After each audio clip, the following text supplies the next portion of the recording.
Good morning વિદ્યાર્થી મિત્રો, આપણે આગળ જોઈ રહ્યા હતા સ્વાધ્યાય 1.5 માં દાખલા નંબર 2 સુધી. હવે આગળ છે ક્વેશ્ચન નંબર 3 છે, જેને આપણે શું લખ્યું છે, પાઈ ને વર્તુળના પરિઘ અને તેના વ્યાસના ગુણોત્તર વડે દર્શાવાય છે. એટલે કે પાઈ બરાબર શું થશે, તો કે વર્તુળનો પરિઘ ભાગ્યા એનો વ્યાસ. હવે વર્તુળનો પરિઘ કોને કહેવાય અને એનો વ્યાસ કોને કહેવાય છે અને પાઈ એ શું છે, તો અહીંયા જોઈએ છીએ. પહેલા એક સર્કલ દોરીએ છીએ.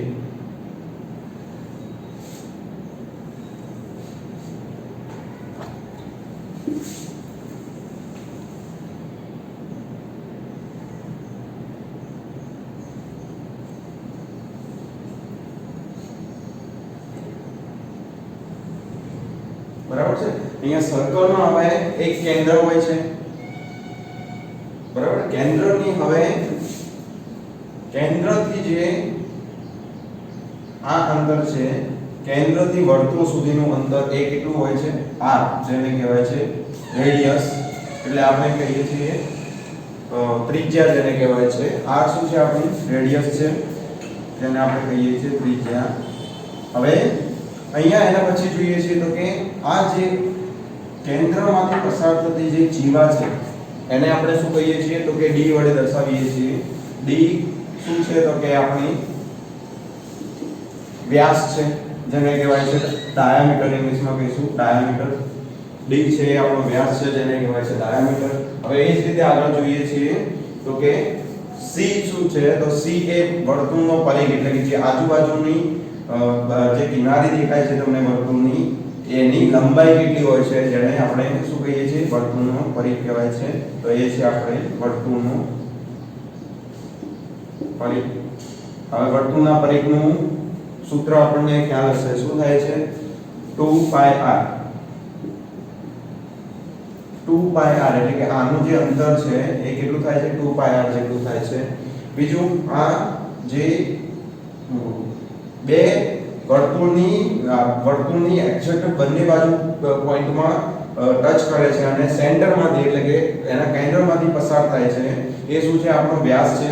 અથવા તો કે મોટામાં મોટી જીવા કોને કહેવાય, તો કે એને વ્યાસ કહીએ છીએ. તો અહીંયા જોઈએ તો કે આ જે અંતર છે, અહીંયાથી આ પોઈન્ટ સુધીનું અંતર, એ આપણને ખ્યાલ છે એ કેટલું થાય છે, r જેટલું થાય છે. તો અહીંયા પણ r લઈએ છીએ, અહીંયા પણ r લઈએ છીએ. એટલે કે બે ત્રિજ્યા મળીને શું મળશે, આપણને વ્યાસ મળે છે.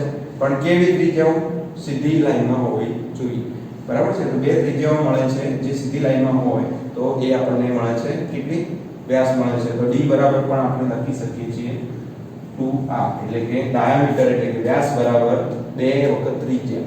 ખ્યાલ આવી ગયો. અથવા તો r બરાબર લખવું હોય તો શું લખાય કે આના કરતા જે વ્યાસ છે એના કરતા અડધું અંતર લખી શકીએ છીએ. અહીંયા સુધી ખ્યાલ આવી ગયો છે. હવે આપણને શું કહ્યું છે કે પાઈ ને શું કહ્યું છે, વર્તુળના પરિઘ અને તેના વ્યાસના ગુણોત્તર વડે દર્શાવાય છે. તો અહીંયા લઈએ છીએ. અહીંયા આપણને હવે જોઈએ છે કે પાઈ શું છે. તો અહીંયા જે પાઈ આપેલું છે, વર્તુળના પરિઘ શોધવાની સંખ્યા સૂત્ર, એમાં પાઈ આપેલું છે, એની કિંમત ફિક્સ હોય છે, 3.14 સમથિંગ છે, જે એક ફિક્સ યુનિટ કરેલો છે, જેની મદદથી આપણે એની લંબાઈ શોધી શકીએ છીએ. એવું જરૂરી નથી કે પાઈની એક ફિક્સ જ વેલ્યુ છે. કેમ? કારણ કે વેરિયન્ટ જ્યારે આપણે મેજર કરીએ છીએ ત્યારે વેરિયન્ટ આવે છે. કેમ વેરિયન્ટ આવે છે, અલગ અલગ આવે છે? કારણ કે ક્યારેય આપણું જે માપ આપણે કોઈ પણ ફૂટપટ્ટી વડે કે કોઈથી માપથી આપણે માપ કરીએ છીએ ત્યારે ક્યારેય એક્ઝેક્ટ હોતું નથી એની વેલ્યુ. કેમ? કારણ કે 1 અને 2 નંબરની વચ્ચેની કોઈ પણ સંખ્યાઓ લઈએ તો એ કેટલી છે, અસંખ્ય સંખ્યાઓ છે. અસંખ્ય સંખ્યાઓ હોવાથી આપણે એક્ઝેક્ટ માપ, કોઈ પણ દાખલા તરીકે હું આ બોર્ડનું માપ ચેક કરું છું તો કે કેટલી એની વિડ્થ છે, તો વિડ્થ માપવી હોય તો એ પણ હું એક્ઝેક્ટ ના માપી શકું. આપણને અંદાજિત માપ આપણે જે માપીએ છીએ, અહીંયાથી દાખલા તરીકે આ 4 ફૂટ છે, તો 4 ફૂટ જે આપણે માપીએ છીએ કઈ રીતે માપીએ છીએ, એ એક્ઝેક્ટ વેલ્યુ નથી હોતી. એની એક્ઝેક્ટ વેલ્યુ હંમેશા ક્યારેય મળી શકતી નથી. કેમ? કારણ કે બે સંખ્યાઓની વચ્ચે ઘણા બધા અસંખ્ય સંખ્યાઓ રહેલી છે. તો અહીંયા જોઈએ, r ત્રિજ્યા છે, d વ્યાસ છે, c વર્તુળનો પરિઘ છે અને d બરાબર 2r થાય અને c બરાબર 2πr જે વર્તુળનો પરિઘ કહેવાય છે. તો હવે અહીંયા પાઈની કિંમત કેટલી થાય છે, પાઈની કિંમત આપણને મળે છે c ભાગ્યા d, એટલે કે વર્તુળનો પરિઘ ભાગ્યા d. c હવે કેટલો છે આપણો 2πr છે. અને અહીંયા ડી છે. તો કઈ રીતે આ મળે છે સૂત્ર? તો અહીંયા લખીએ છીએ c બરાબર 2πr છે ભાગ્યા d છે. આપણને ખબર છે 2r બરાબર શું થાય? d થાય. તો અહીંયા 2r અને d કટ થઈ જશે, માટે ફરીથી આપણને પાઈ મળી જાય છે. બરાબર છે? તો પાઈ નું સૂત્ર કઈ રીતે લીધું છે? તો c ભાગ્યા d આ રીતે મળ્યું છે આપણને. હવે જોઈએ છીએ કે તે વિરોધાભાસી છે. કેમ? કારણ કે અહીંયા તો આ કેવું છે? c ભાગ્યા d એટલે કે તો p ભાગ્યા q નું સ્વરૂપ થઈ ગયું. પાઈ એ અહીં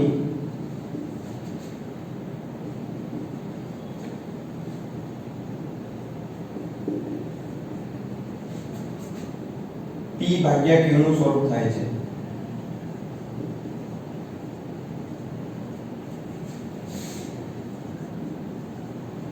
p ભાગ્યા q નું સ્વરૂપ હોય તો ત્યારે આપણે શું કહીએ છીએ? એ સંખ્યા કેવી છે? આપણે સમમેય સંખ્યા છે.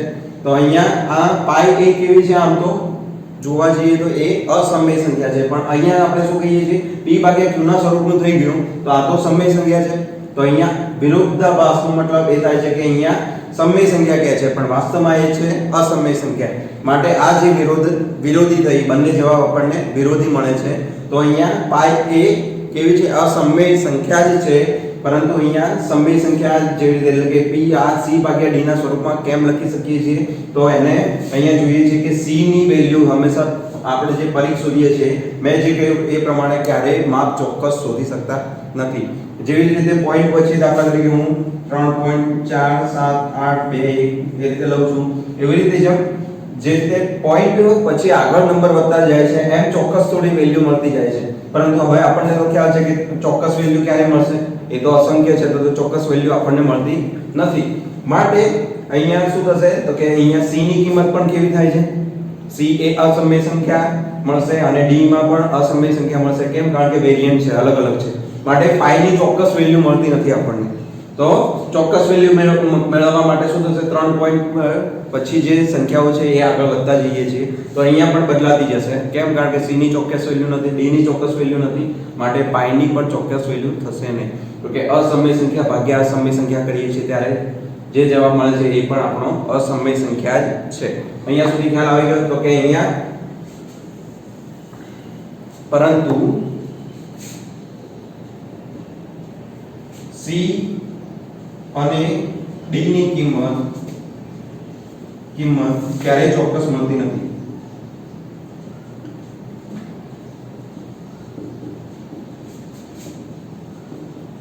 ચોક્કસ મળતી નથી.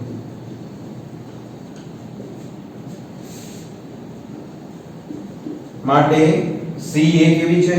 અસમમેય સંખ્યા છે અને d પણ કેવી છે? માટે c અને d અસમમેય સંખ્યાઓ થશે.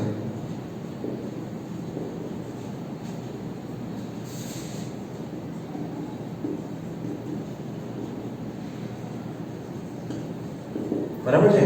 c અને d કેવી થશે? અસમમેય સંખ્યાઓ થશે. માટે જ્યારે ભાગાકાર કરીએ છીએ ત્યારે પણ c ભાગ્યા d નો ભાગાકાર એટલે કે બે અસમમેય સંખ્યાઓનો જવાબ પણ આપણને અસમમેય જ મળે છે. માટે અહીંયા પાઈ પણ કેવી થશે? માટે પાઈ એ પણ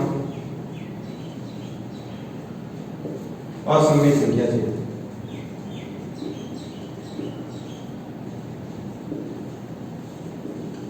અહીં આપણે એને p ભાગ્યા q એટલે કે c ભાગ્યા d ના સ્વરૂપમાં લખીએ છીએ પણ તે ચોક્કસ નથી.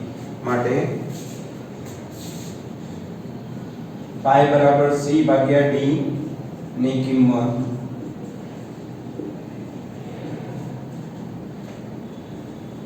ચોક્કસ નથી. માટે આપણે એને શું કહી ના શકીએ? માટે તે સમમેય સંખ્યા છે એવું નહીં કહી શકીએ.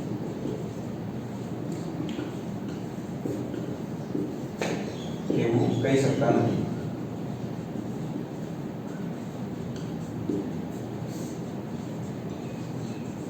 ખ્યાલ આવી ગયો છે? તો ફરીથી એકવાર પાઈ ને વર્તુળના પરિઘ અને તેના વ્યાસના ગુણોત્તર વડે દર્શાવાય છે. તો પાઈ બરાબર કેટલી છે? c ભાગ્યા d કિંમત છે. તે વિરોધાભાસી છે. કેમ વિરોધાભાસી છે? તો એ આપણે જોયું કે આ કેવી છે? p ભાગ્યા q ના સ્વરૂપની, પણ આપણે જોયું હતું કે p ભાગ્યા q ની સ્વરૂપની સંખ્યા હોય હંમેશા કેવી હોય છે? સમય સંખ્યા હોય છે. અને અહીંયા શું કહ્યું છે? પાઈ તો કેવી છે? અસમય સંખ્યા છે. તો આ વિરોધાભાસ થાય છે. અહીંયા કહે છે કે સમય છે અને અહીંયા કહે છે કે અસમય છે. માટે આ જે વિરોધાભાસ થાય છે એને આપણે દૂર કરવા માટે અહીંયા સમજણ આપી છે. તો અહીંયા આપણે r શું છે, d શું છે, c અને આ સૂત્રો શું છે એ જોઈ લીધા છે. હવે પાઈ ની કિંમત શું થાય છે કે c ભાગ્યા d થાય છે, જે p ભાગ્યા q ના સ્વરૂપની છે. પરંતુ p અને c અને d ની કિંમત ક્યારેય ચોક્કસ મળતી નથી, વેરિએન્ટ હોય છે, અલગ અલગ મળતી હોય છે. માટે એ શું થશે? c અને d ની કિંમત ક્યારેય ચોક્કસ મળતી નથી. માટે એ કેવી થશે? c અને d એ અસમય સંખ્યા થશે. અસમય સંખ્યા થશે માટે પાઈ એ પણ કેવું, જ્યારે બે અસમય સંખ્યાનો ભાગાકાર કરીએ છીએ ત્યારે જે જવાબ મળે છે એ પણ અસમય સંખ્યા જ હોય. માટે પાઈ એ પણ અસમય સંખ્યા છે. હવે પાઈ બરાબર c ભાગ્યા d ની કિંમત ચોક્કસ નથી, માટે શું થયા કે તે સમય સંખ્યા કહી શકીએ નહીં. બરાબર છે? અહીંયા સુધી ખ્યાલ આવી ગયો. હવે પ્રશ્ન નંબર 4 જોઈએ છીએ.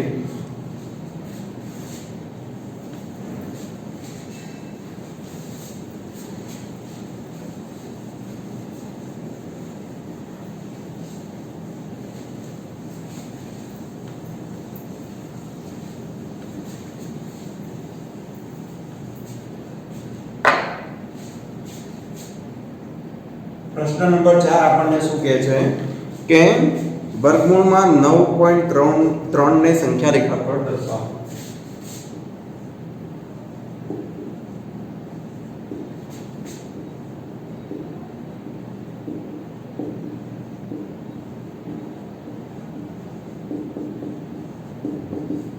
હવે આપણને ખબર છે વર્ગમૂળમાં 9.3 છે. આપણે એ જોઈ ગયા હતા કે વર્ગમૂળમાં 3, વર્ગમૂળમાં 4, વર્ગમૂળમાં 5 એ બધી સંખ્યાઓ છે અમને સંખ્યા રેખા પર કઈ રીતે દર્શાવીએ જોઈ ગયા હતા. પણ જ્યારે દશાંશ વાળી સંખ્યા આવે છે, પોઈન્ટ વાળી સંખ્યા આવે છે ત્યારે એને કઈ રીતે દર્શાવીએ છીએ તો એ જોવાનું છે. તો એના માટે પહેલા શું કરવાનું છે? આપણે કોઈ બી કિરણ પહેલા જ કરતા એ રીતે જ કરવાનું છે. આમાં કોઈ બી કિરણ એક દોરી લઈએ છીએ. અહીંયા મુદ્દા લખવા માટે જગ્યા રાખીશું, જેનું નામ આપી દો ax. પછી કોઈ પણ 9.3 સેન્ટીમીટર જેટલી માપ થાય એટલું અહીંયા આપણે દર્શાવીએ છીએ.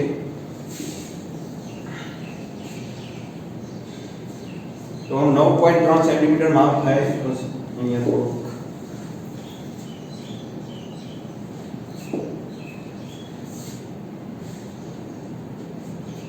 ax છે. અહીંયાથી હવે 9.3 સેન્ટીમીટર થાય એટલું માપ અહીંયા ફૂટપટ્ટીની મદદથી આપણે લઈ લઈએ છીએ. તો અહીંયા હું b પર લઉં છું. એ અંતર a થી b નું અંતર કેટલું છે? 9.3 સેન્ટીમીટર. બરાબર છે? આ cm લખ્યું છે જેનો મતલબ થાય છે સેન્ટીમીટર. હવે આપણને એ માપ મળી ગયું છે. તો એના પછી શું કરવાનું છે આપણે? તો કે આ જે ax છે એના પર એક એવું બિંદુ લેવાનું છે જે કેટલું હોય? b થી 1 સેન્ટીમીટર દૂર હોય. તો આપણે એવી જ રીતે લઈએ છીએ. અહીંયા b થી 1 સેન્ટીમીટર દૂર બિંદુ c લઈએ છીએ. તો જે પણ કર્યું એ આપણે લખીશું. તો કે પહેલા ફર્સ્ટ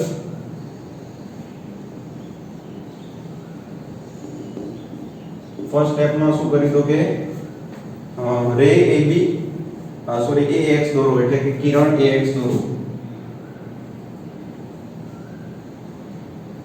કિરણને કઈ રીતે લખાય છે? તો કે એરો કરીએ છીએ એ રીતે. પછી શું કર્યું? તો કે AB બરાબર 9.3 સેન્ટીમીટર થાય. રેખાખંડ AB બરાબર 9.3 સેન્ટીમીટર થાય. સેન્ટીમીટર થાય એટલે અહીંયા પોઈન્ટ મૂકવાનો છે. એ રીતે બિંદુ B લો.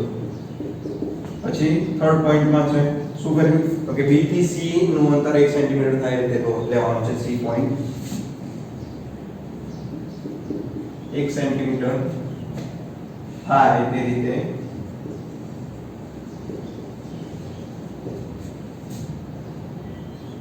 બિંદુ C. હવે અહીંયા એ જોવાનું છે આપણને એ બિંદુ મળી ગયું છે. તો એની પછી આપણે શું કરીએ છીએ? તો કે આ જે A અને C નું અંતર છે એની વચ્ચે એક્ઝેક્ટ બિંદુ કયું આવે છે એ જોવાનું છે.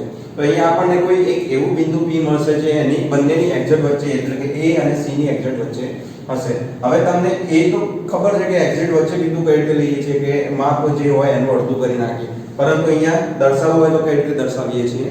તો તો એના માટે ચોક્કસ માપ દર્શાવવું હોય તો ડાયરેક્ટ તમે કરી શકો છો કે 9.3 અને બધા એ કરીએ એટલે કે 10.3 ભાગ્યા 2 કરીએ છીએ, જે જવાબ મળે છે એ એક્ઝેક્ટલી વચ્ચે હશે. પરંતુ બીજી એક રીત એ ચોક્કસ વેલ્યુ આપશે તમને શું કરવાનું છે, પરિઘની મદદથી આપણે શું કરશું, અહીંયા પરિઘ રાખી અને અડધાથી વધારે અંતર લેવાનું છે. આપણે આ બંનેના વચ્ચેનું શોધવાનું છે તો અડધું કેટલે થાય અહીંયા અંદાજિત થતું છે, તો એનાથી વધારે અંતર લઈ અને પરિઘની મદદથી અહીંયા આર્ક લગાવીએ છીએ. એવો જ આર્ક શું કરવાનો છે, તમારે નીચે લગાવવાનો છે. બરાબર છે. ફરીથી હવે એનું એ જ અંતર રાખવાનું, એ અંતર બદલતા નહીં. a થી જે અંતર લીધું એનું એ જ અંતર રાખી અને c પર એને રાખી અને આર્ક લગાવવાનો છે. તો એ આર્ક તમને આ રીતે મળશે. હવે જે આર્ક મળે છે એને તમે શું કરવાનું છે, અહીંયા ફૂટપટ્ટીની મદદથી આ જે પોઈન્ટ છે વચ્ચેના એના પર ફૂટપટ્ટી રાખવાની છે. એક છેડો અહીંયા રહેવો જોઈએ, એક છેડો અહીંયા રહેવો જોઈએ, એ રીતે આપણે ફૂટપટ્ટી રાખવાની છે. અને એની એક્ઝેક્ટ વચ્ચે જે અહીંયા જે ફૂટપટ્ટી આવે, દાખલા તરીકે મારી ફૂટપટ્ટી અહીંયા છે, અહીંયા આવે છે, તો એક્ઝેક્ટ આની બાજુમાં જે એક્ઝેક્ટ વચ્ચોવચ પોઈન્ટ આવે છે ત્યાં આગળ આપણે શું કરવાનું છે, ટપકું કરી દેવાનું છે. બરાબર છે. તો અહીંયા ટપકું કરીએ તો એ આપણો કયો પોઈન્ટ મળશે, એક્ઝેક્ટ વચ્ચોવચનો, a અને c ની એક્ઝેક્ટ વચ્ચેનો પોઈન્ટ મળે છે. તો કઈ રીતે કરવાનું, તો ફરીથી a થી અડધાથી વધારે અંતર લઈ અને ચાપ લગાવવાનો છે ઉપર અને નીચે. ફરીથી એનું એ જ અંતર રાખી અને c થી ઉપર અને નીચે ચાપ લગાવવાનો છે, જે આ પહેલા જે ચાપ લગાવ્યો અને છેદવો જોઈએ. બરાબર છે. તો એ થઈ ગયા. પછી હવે ફૂટપટ્ટીની મદદથી આ પોઈન્ટ અને આ પોઈન્ટ ઉપર ફૂટપટ્ટી રાખીએ છીએ અને જે વચ્ચે ફૂટપટ્ટી અહીંયા બાજુમાંથી નીકળે છે, આ કિનાર પરથી નીકળે છે, ત્યાં આગળ આપણે ટપકું કરીએ છીએ. એ ટપકું કરીએ છીએ એ કેટલું છે, આપણું એક્ઝેક્ટ વચ્ચેનું અંતર હશે. એ કર્યા પછી શું કરવાનું છે,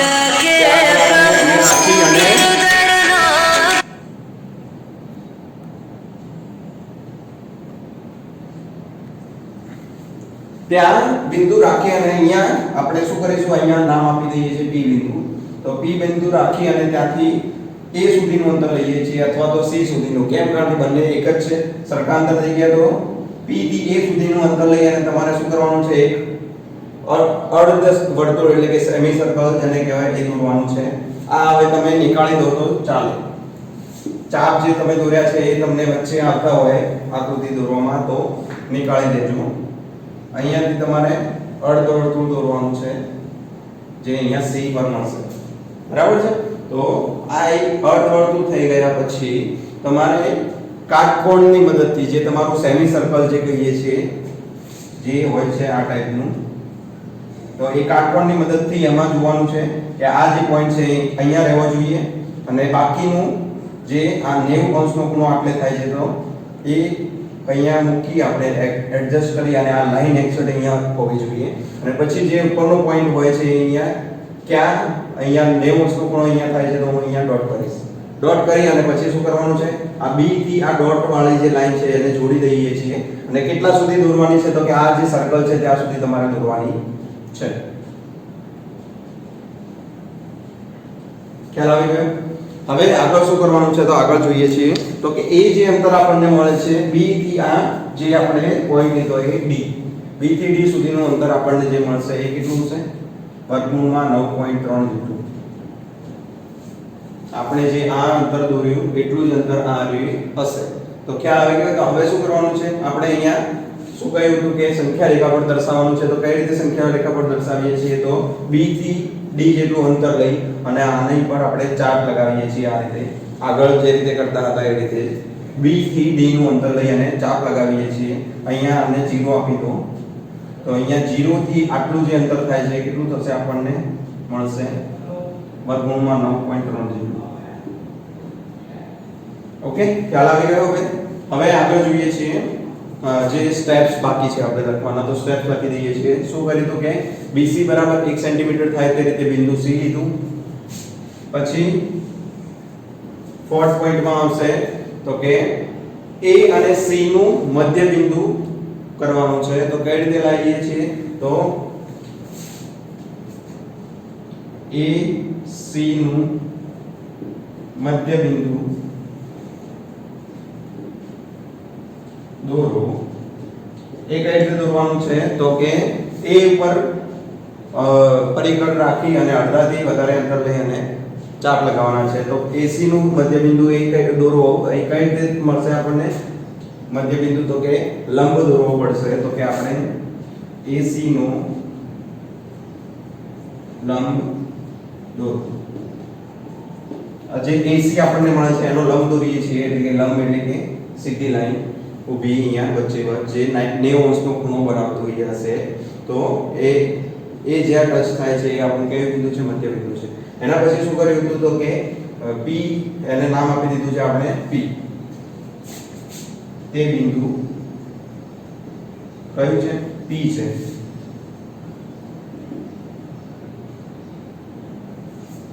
P ને કેન્દ્ર લઈ A સુધીનું અંતર લઈ, P ને કેન્દ્ર લઈ PA જેટલું અંતર લઈ પરિઘની મદદથી આપણે શું કરવાનું છે? સેમી સર્કલ એટલે અર્ધવર્તુળ દોરો.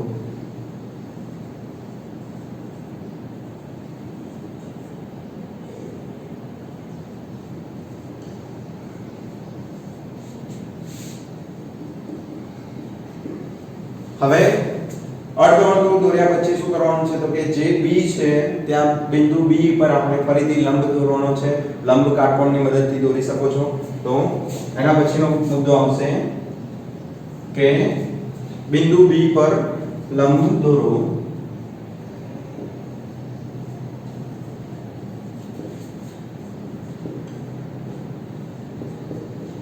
જે ક્યાં મળે છે? વર્તુળને D પર મળે છે. અર્ધવર્તુળને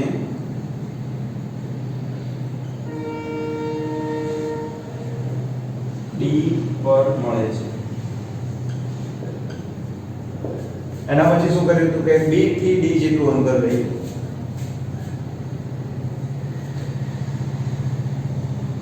BD જેટલું, BD કેટલું હતું આપણને? 9.3 મળ્યું હતું. તો 9.3 જેટલું અંતર લઈ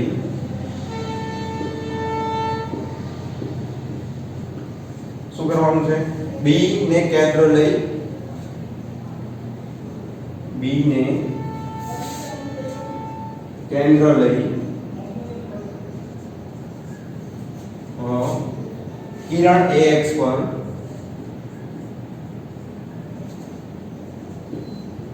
ચાપ દોરો. જે B થી અહીંયા નામ આપી દઈએ છીએ E સુધીનું અંતર, તો કે અહીંયા BE કેટલું થાય છે? માટે અહીંયા BE બરાબર આપણને મળે છે વર્ગમૂળમાં 9.3. એટલે કે સંખ્યા રેખા પર વર્ગમૂળમાં 9.3 નું નિરૂપણ થઈ ગયું છે.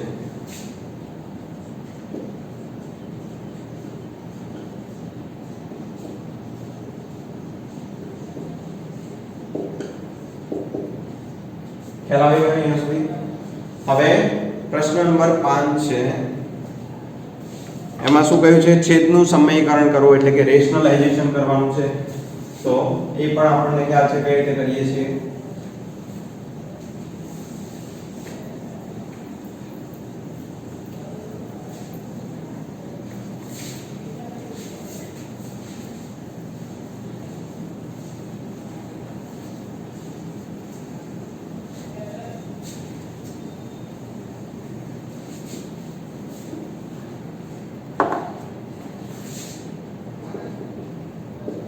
છેદનું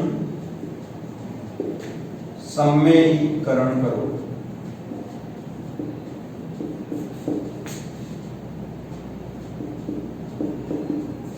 એમાં એક છે 1/7. આગળ આપણે જોઈ ગયા હતા કે સમીકરણનો મતલબ એ થાય છે કે નીચે વર્ગમૂળ વાળી સંખ્યા હોવી જોઈએ નહીં. તો અહીંયા શું કરીશું? આને વર્ગમૂળને દૂર કરવા આપણને ખબર છે કે બીજું વર્ગમૂળ અહીંયા જોડે હોય એટલે બંનેનો વર્ગ થાય ત્યારે એ દૂર થઈ જશે. તો અહીંયા વર્ગમૂળમાં 7 વડે ગુણીએ છીએ તો ઉપર પણ ગુણવું પડશે. કેમ? એવું કરવાથી આપણી સંખ્યા બદલાશે નહીં. જ્યારે આ ઉપર નીચે ગુણ્યા હશે ત્યારે ફરીથી કટ કરી દઈએ છીએ તો આપણને આ જે આપણી વાસ્તવિક સંખ્યા હતી એ મળી જાય છે.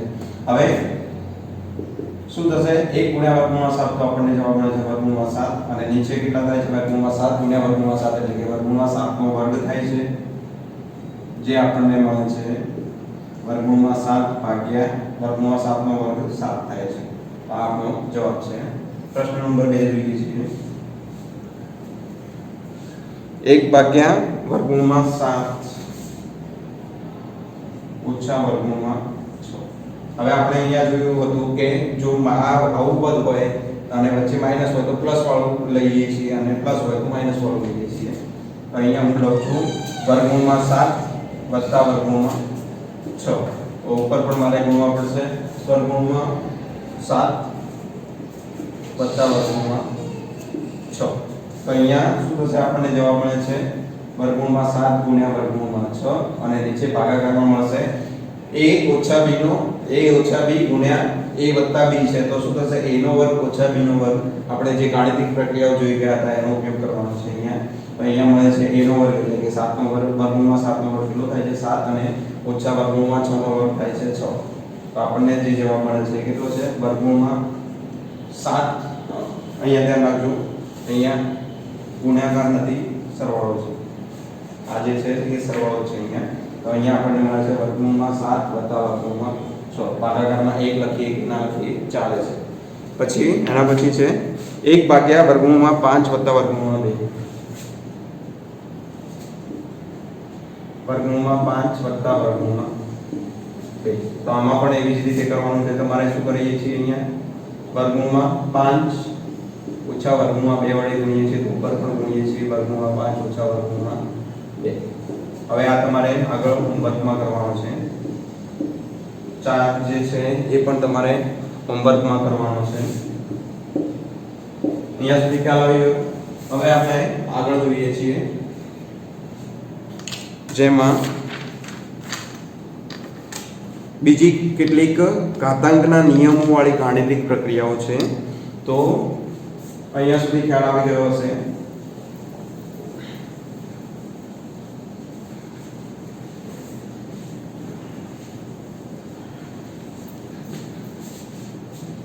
શું છે હવે એમાં? તો કે ધન વાસ્તવિક સંખ્યાઓ માટે ઘાતાંકના નિયમો.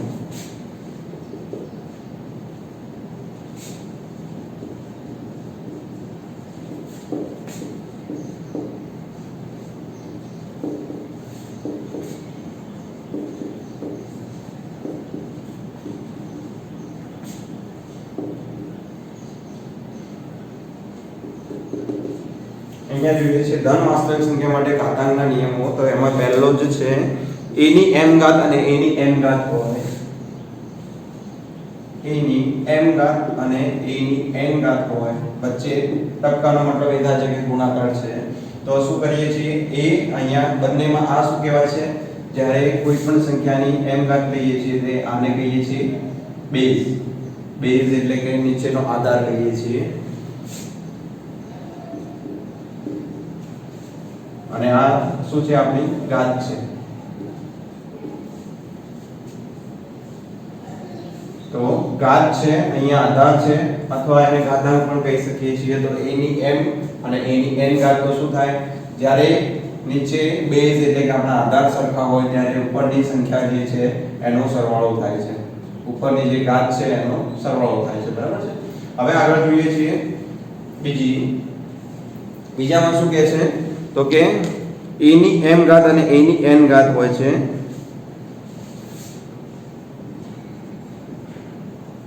a ની m ઘાત હોય છે ત્યારે અહીંયા બંનેમાં આધાર સરખા છે. તો શું થશે?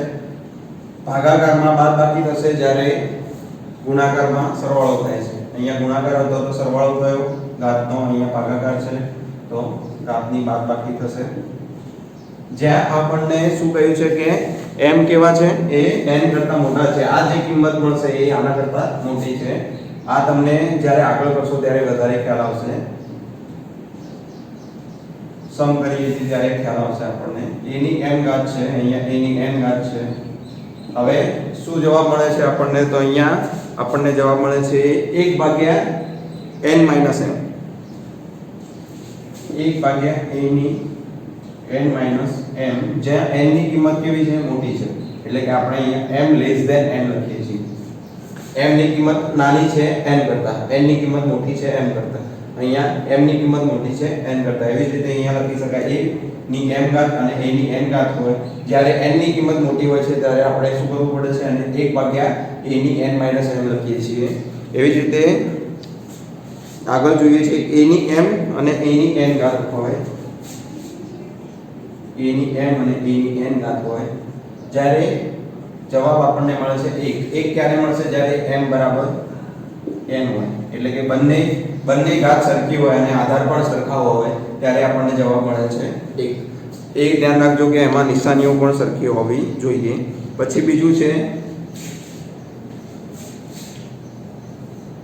a ની m ઘાત અને કૌંસ બહાર a ની પણ n ઘાત છે, એટલે કે ઘાતની ઘાત આપેલી હોય ત્યારે શું કરો છો તમે, એટલે કે a ની પાવરની પાવર આપેલી છે, ઘાતને ઇંગ્લિશમાં કહીએ છીએ પાવર, તો a ની ઘાત આપેલી છે એની પણ ઘાત કરીએ છીએ તો એ કેટલી થશે, એ બેઝ ઉપર જે ઘાત આપેલી છે એનો ગુણાકાર થાય છે, તો અહીંયા a m ગુણ્યા n થશે, તો આપણને મળે છે a ની mn ઘાત.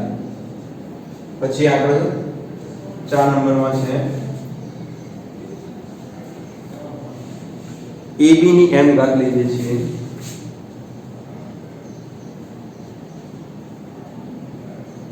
તો આગળ આપણે જોયું હતું કે વર્ગમૂળમાં ab હોય તો એને અલગ કરી શકીએ છીએ, તો આમાં વર્ગ હોય તો પણ અલગ કરી શકીએ છીએ, તો a ની m ઘાત થશે અને b ની પણ m ઘાત છે. હવે આ રીતે અલગ અલગ આધાર હોય અને ઘાત સરખી હોય તો બંનેનો ગુણાકાર થઈ જાય છે આધારનો, અને એક જ વખત લખી શકીએ છીએ આપણે અહીંયા ઘાત, બરાબર છે. એવી જ રીતે પાંચમી છે a ની m, આ જે ગુણાકારમાં કર્યું એવી રીતે આપણે ભાગાકારમાં કરીએ છીએ, તો કે a ભાગ્યા b ની m ઘાત છે, તો એને આપણે કઈ રીતે લખી શકીએ છીએ, તો કે a ની m ઘાત ભાગ્યા b ની m ઘાત. ખ્યાલ આવી ગયો? અહીંયા સુધી સમજાઈ ગયું. હવે આનો ઉપયોગ આપણે નેક્સ્ટ એક્ઝામ્પલ્સમાં કરીશું, જે છે આપણું સ્વાધ્યાય 1.6.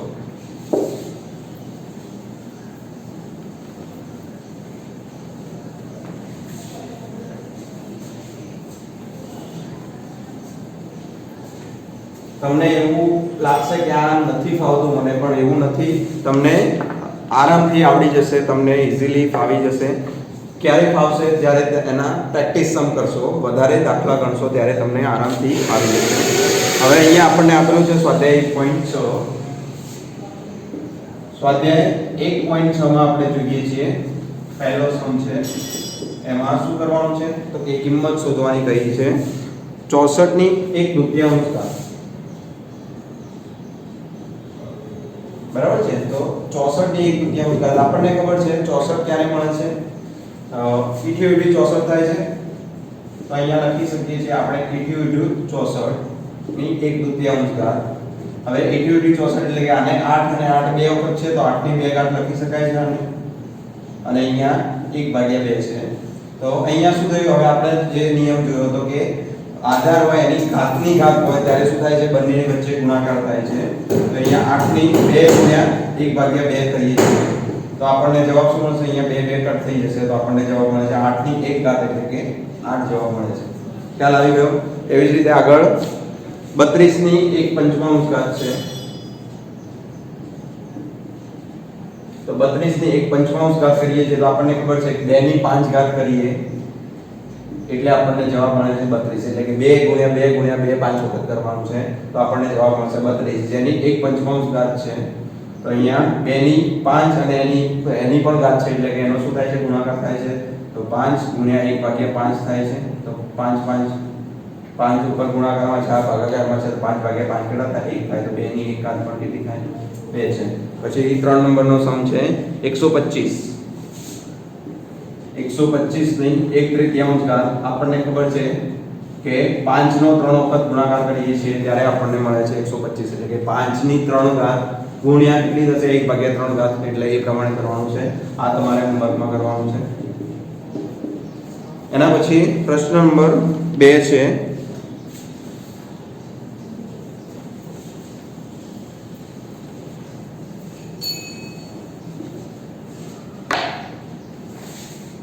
પ્રશ્ન નંબર 2 માં પણ શું કહ્યું છે, કિંમત શોધો, તો કે 9 ની કેટલી ઘાત છે, 3/2 ઘાત છે. હવે આ પણ સિમ્પલ જ છે, એમાં કેવી રીતે કરવાનું છે, અહીંયા આપણને ખબર છે કે આ 9 એ કેટલી થાય, 3 ની કેટલી ઘાત કહેવાય, 3 ગુણ્યા 3 કરીએ એટલે 9 મળે છે, તો કે 3 ની 2 ઘાત લખી શકીએ. જેની 3/3 ઘાત છે. હવે અહીંયા શું થશે? ઘાતની ઘાત એટલે કે એનો ગુણાકાર થાય છે. હવે અહીંયા અંશમાં છે, આ છેદમાં છે, તો શું થશે? 2 કટ થઈ જશે. તો કે આપણને મળે છે 3 ની 3 ઘાત. આપણને ખબર છે 3 ની 3 ઘાત એટલે કે 3 ગુણ્યા 3 ગુણ્યા 3, એટલે આપણને મળે છે 3 તરી 9 તરી 27 જવાબ મળે છે. ખ્યાલ આવી ગયો? હવે એમાં બીજું જોઈએ છીએ. 32 ની 2/5 ઘાત. તો 32 આપણને ખબર છે કે 2 ની 5 ઘાત કરીએ એટલે આપણને 32 મળે છે, જેની 2/5 ઘાત છે. તો 2 ની 5 ઘાત અને એની પણ ઘાત છે, તો હવે શું મળશે? આપણને એનો ગુણાકાર કરવો પડશે. ગુણાકાર કરીએ છીએ ત્યારે અંશ અને છેદમાં બંને સરખા નંબર કટ થઈ જાય છે. તો આપણને 2 ની 2 ઘાત મળે છે. તો 2 ની 2 ઘાત કેટલી થાય છે? 4 થાય છે. એવી જ રીતે આગળ તમારે જોવાનું છે 16 ની 3/4 ઘાત. 16 ની 3/4 ઘાત છે અને ચોથા સમમાં છે 125 ની -1/3 ઘાત. હવે અહીંયા જોઈએ છીએ, આ તો તમને ખ્યાલ છે. હવે આ જ રીતે કરવાનું છે. આ કેટલી છે? 2 ની 4 ઘાત થશે એટલે 16 થાય છે.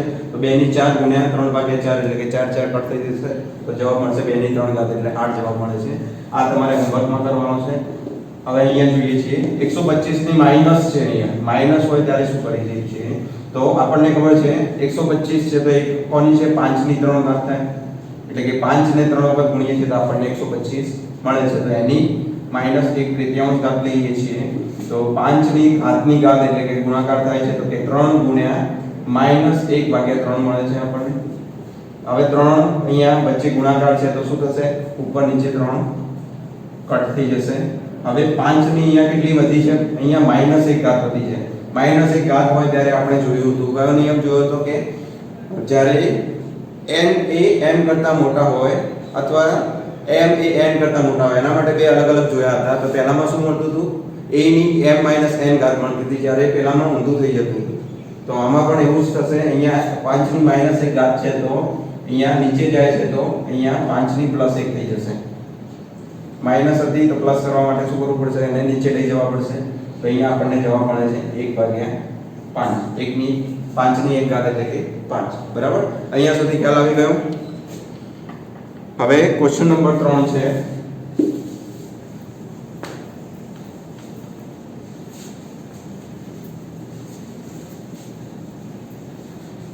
ક્વેશ્ચન નંબર 3 માં પણ સાદું રૂપ આપો એવું કહ્યું છે. તો કે 2 ની 2/3 ઘાત છે ગુણ્યા 2 ની 1/5 ઘાત છે. આપણને ખ્યાલ છે જ્યારે આપણે જોયું હતું કે નિયમોમાં તો કે શું હતું? કે જ્યારે બે સરખો હોય અને ગુણાકાર હોય વચ્ચે, તો ઉપરની જે ઘાત છે એનો સરવાળો થાય છે. તો અહીંયા પણ એવી જ રીતે કરીએ છીએ. 2/3 + 1/5 કરીએ છીએ. હવે જ્યારે આપણને ખ્યાલ છે કે સમય સંખ્યાઓનો સરવાળો કઈ રીતે કરીએ છીએ? તો હંમેશા પહેલા છેદ સરખા કરવા પડે. છેદ સરખા કરીને જ પછી ઉપરની સંખ્યાઓનો સરવાળો થાય છે. તો અહીંયા છેદ સરખા કરીએ છીએ. છેદ સરખા કરવા માટે અહીંયા 3 છે, અહીંયા 5 છે, તો આને 5 વડે ગુણ્યા અને 3 વડે ગુણીએ છીએ. તો 2/3 ગુણ્યા 5 થશે. નીચે ગુણ્યા તો ઉપર પણ ગુણવા પડશે. વત્તા અહીંયા 1/5 ગુણ્યા 3, તો ઉપર પણ ગુણીએ છીએ 3 વડે. તો આપણને અહીંયા જવાબ મળે છે 2 ની 5 × 10/15 વત્તા અહીંયા 3/15 મળે છે. તો જવાબ મળે છે આપણને 2 ની 10 વત્તા 3 થઈ જશે, એટલે કે 10 વત્તા 3 નીચે 15 એક જ વખત લખીએ છીએ. તો જવાબ મળે છે 2 ની 10 વત્તા 3 એટલે કે 13/15. ખ્યાલ આવી ગયો? એના પછી છે પ્રશ્ન નંબર 2. 1/3 ની 3 ઘાત એની પણ 7 ઘાત છે.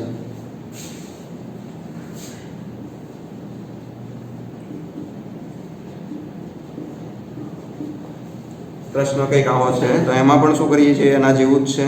તો અહીંયા ખબર છે આપણને કે 3 ની 3 ઘાત. હવે ઘાત a અને b ની બહાર ઘાત આપેલી હોય ત્યારે શું કરીએ છીએ આપણે? આને પણ 1 ની 7 ઘાત લખીએ છીએ. 1 ની ગમે એટલી ઘાત કરો તો જવાબ 1 જ મળવાનો છે.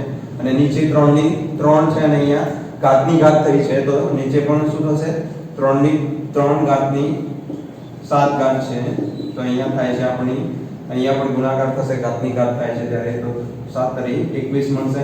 હવે આપણને અહીંયા જવાબ કેવો મળે છે 1/3 ની 21 ઘાત।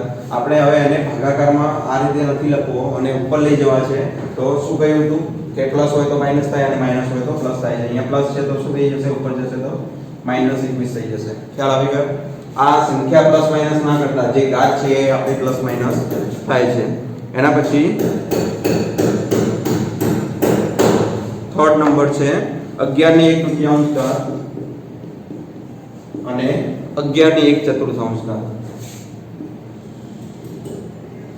હવે અહીંયા બે સરખા છે આપણને ખબર છે, પણ ઘાત અલગ અલગ છે અને ભાગાકારમાં છે। ભાગાકાર હોય ત્યારે શું થાય છે, ઘાતની બાદબાકી થાય છે।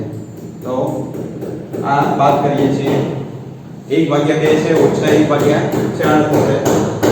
સોરી ફોર ધ ડિસ્ટર્બન્સ બેટા, આજુબાજુમાં થોડો અવાજ થઈ રહ્યો છે, કામ ચાલુ છે માટે। તો આપણે અહીંયા ધ્યાન રાખીએ છીએ 11 ની 1/2 માઈનસ શું છે 1/4 ઘાત છે। તો અહીંયા પહેલા બાદબાકી કરવા માટે પણ શું કરવું પડે, છેદ સરખા કરવા પડે। છેદ સરખા ક્યારે બંને એકબીજા વડે ક્યારે ગુણીએ છીએ, જ્યારે અલગ અલગ સંખ્યા હોય। અહીંયા ખબર છે મને કે 2 ને 2 વડે ગુણીશ તો 4 મળી જાય છે, તો બધી સંખ્યાઓને ગુણવાની જરૂર નથી। તો અહીંયા 2 વડે ગુણીએ છીએ અને આને કશું જ નહીં કરીએ, કેવાને એવા લખીએ છીએ। તો 11 ની અહીંયા કેટલી ઘાત થાય છે, આપણને કેટલી મળે છે 11 ની 2/4 ઓછા 1/4 થઈ જાય છે। તો અહીંયા 11 ની 2 ઓછા 1 થઈ જશે અને નીચે /4। તો 11 ની આપણને કેટલી ઘાત મળે છે 2 ઓછા 1 એટલે કે 1/4 ઘાત મળે છે। એના પછી છે 7 ની 1/3 ઘાત અને 8 ની 1/3 ઘાત।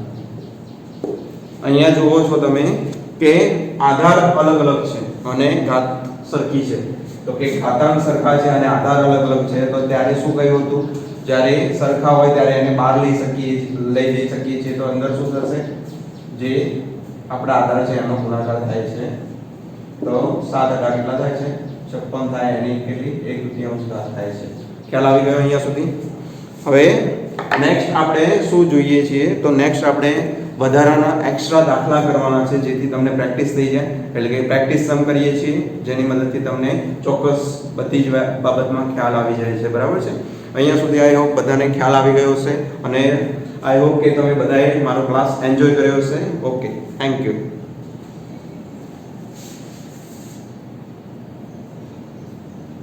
Like, share and subscribe the channel Tropiconitrus Education and press the bell icon for more updates.